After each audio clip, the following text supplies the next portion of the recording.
In this video, I'm going to show you how you can buy an Apple gift card online, and this is actually very simple. So the first step is to go to apple.com, so the website of Apple.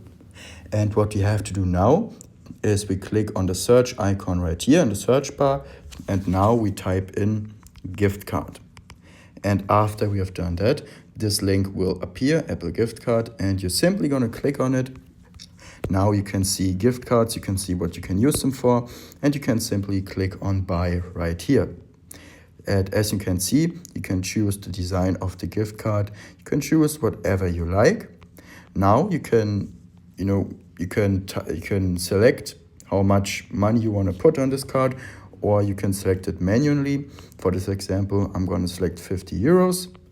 Now I'm going to type in the name of the person that should receive this gift card and, for example, the email address, and and then you type in your name and your email address.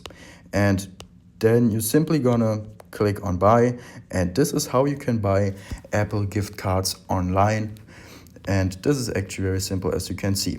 I hope this video was useful to you. As you can see, here's a note right here that it will be delivered in under an hour in most cases. So it happens very quickly.